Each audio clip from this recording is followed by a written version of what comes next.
Bom dia, bom dia, bom dia. 32º dia do nosso desafio, 36 dias para ler Mulheres que Correm com os Lobos. Eu já estou aqui com as minhas anotações, que nós vamos falar hoje da página 466 até 479. Eu já estou aqui com as minhas impressões, com os meus comentários sobre essa parte do capítulo. Nós ainda estamos tratando da donzela sem mãos e a Clarissa hoje vai analisar o quarto estágio dessa história, que seria encontrando o amor no outro mundo. E ela sempre faz isso, né? Ela começa essas análises desses estágios recuperando o fragmento da história que representa aqui essas análises. E eu vou ler rapidinho para vocês, tá? Vamos lá. Na manhã do dia seguinte, o rei vem contar suas peras. Está faltando uma, e o jardineiro revela o que viu. Ontem à noite, 2 espíritos esgotaram o fosso. Entraram no jardim à luz do luar, e um deles, que era mulher e não tinha mãos, comeu a pera que se oferecia a ela. Nessa noite, o rei fica de guarda com o jardineiro e o mago, que sabe conversar com os espíritos. À meia-noite, a donzela vem flutuando pela floresta, com as roupas em farrapos, o cabelo desfeito, o rosto sujo, os braços sem mãos e o espírito de branco ao seu lado. Mais uma vez, uma árvore curva-se graciosamente para chegar ao seu alcance, e a donzela sorve a pera da ponta do ramo. O mago aproxima-se deles, mas não muito, e pergunta: vocês são deste mundo ou não são deste mundo? Eu fui outrora do mundo, responde a donzela. No entanto, não sou deste mundo. O rei pergunta ao mago se ela é humana ou é um espírito, e o mago responde que ela é as duas coisas. O rei corre até ela, oferecendo-lhe lealdade e amor. Não renunciarei a você. Deste dia em diante eu cuidarei de você. Eles se casaram e ele manda fazer para ela um par de mãos de prata.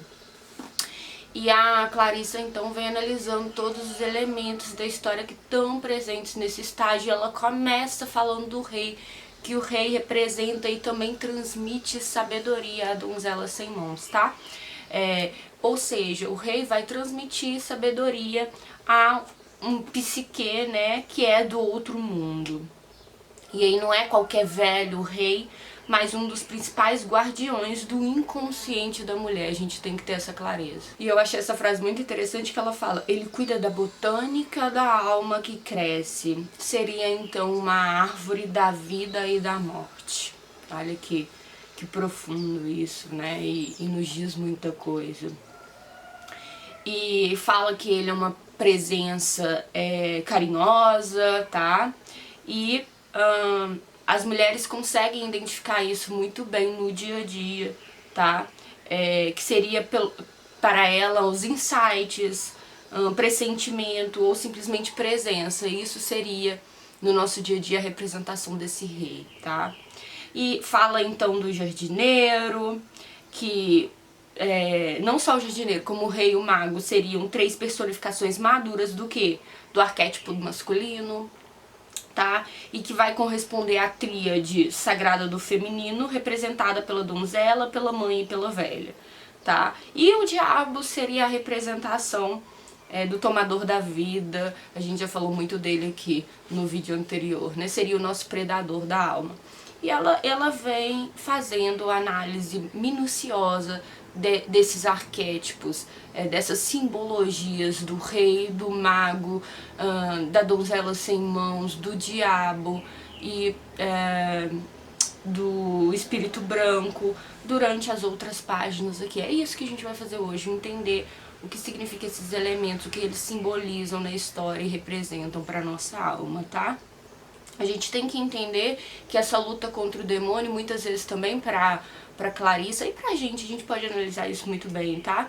Vem sob forma de imposições culturais, familiares ou intrapsíquicas que desvalorizam a vida da alma do feminino selvagem. A gente precisa se atentar a isso. Tudo que desvaloriza a nossa vida, a nossa alma selvagem, de alguma forma é um predador, né?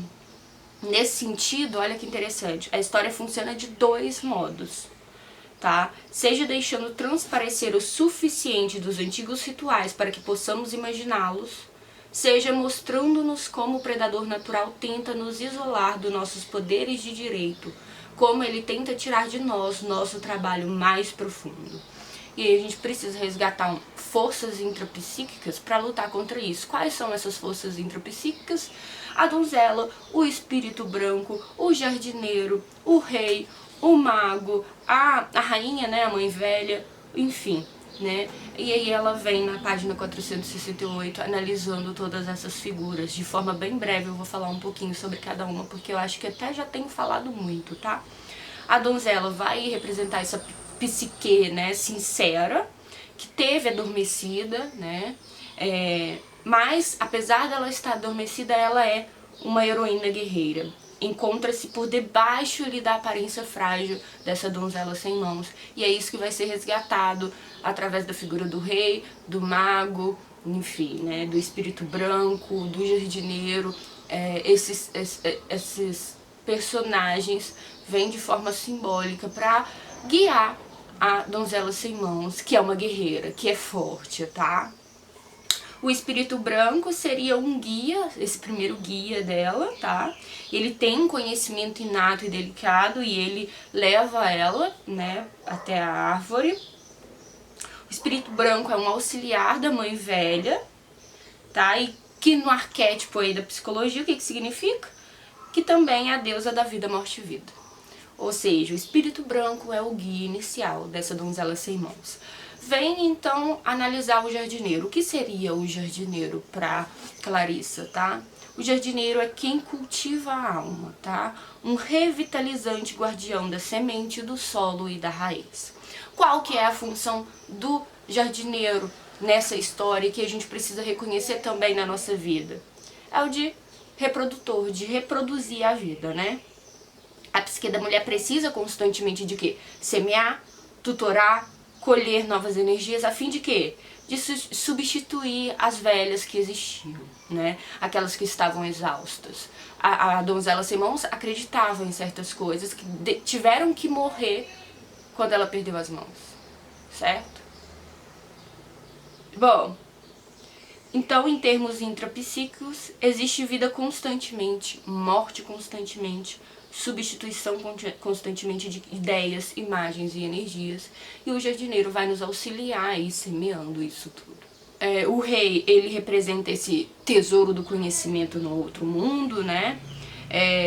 Ele traz de volta a consciência dessa donzela sem mãos, e ele representa a renovação das atitudes e leis que regem a psique da mulher.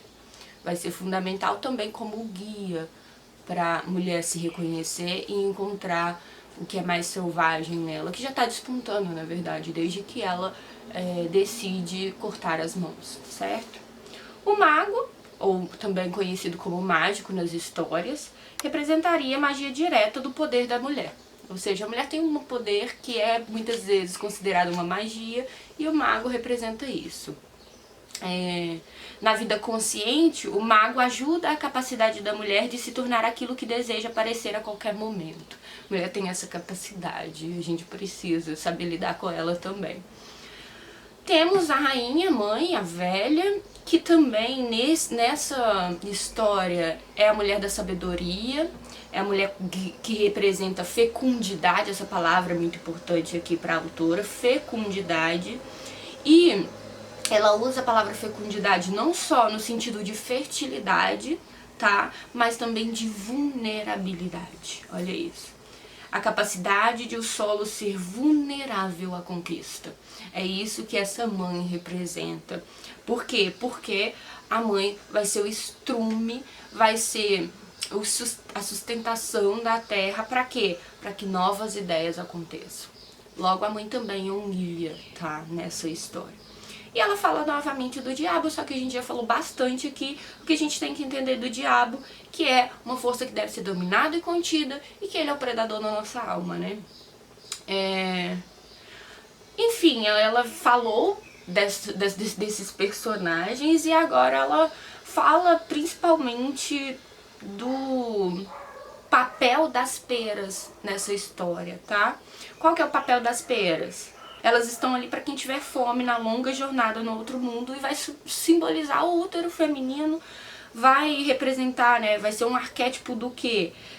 De uma nova vida, uma semente de uma nova identidade, tá? É um processo transformador que vai ser dada a atenção devida a ele. E quando a gente come essa pera, a gente está dando atenção devida a esse processo transformador. A pera simboliza essa renovação também, né? E o interessante aqui é que ela vai falar que o rei não tá vigiando as peras, não tá contando as peras todo dia, porque ele tem um sentimento de propriedade, que as peras são dele e ninguém pode tocar. Pelo contrário, ele conta as peras para saber quem chegou no outro mundo para que ele possa ajudar, tá? E isso é muito, muito, muito simbólico e tem um poder enorme, né? Logo, novamente, o jardineiro, o rei e o mago são os vigias, os inquiridores e auxiliares na viagem da mulher pelo outro mundo, onde nada é como aparentemente deva ser, né? Não aparenta ser daquela forma, vai ser, certo? E eles vão guiar ela, vão cuidar dela, tá? Na página 472 tem algo muito interessante que a gente precisa se atentar, que ela vai analisar o papel do fosso ali, para a garota sem mãos, para a donzela sem mãos. E ela fala então que o fosso é um lugar de descanso, mas é um local de descanso para quem? Para os mortos, tá? E a gente precisa ter um cuidado, porque muitas vezes a gente encontra na nossa vida fossos, tá? E esses fossos nos tornam letárgicas, nos tornam preguiçosas para buscar os nossos sonhos, para nos fazer ser mais forte. Por quê? Porque é o lugar ali que a gente tá na nossa zona de conforto. E ela fala, lembre-se que o fosso é um lugar dos mortos e não dos vivos. Então a gente precisa sair dele, tá? O fosso é um local de descanso inicialmente, mas a gente precisa ter cuidado com ele.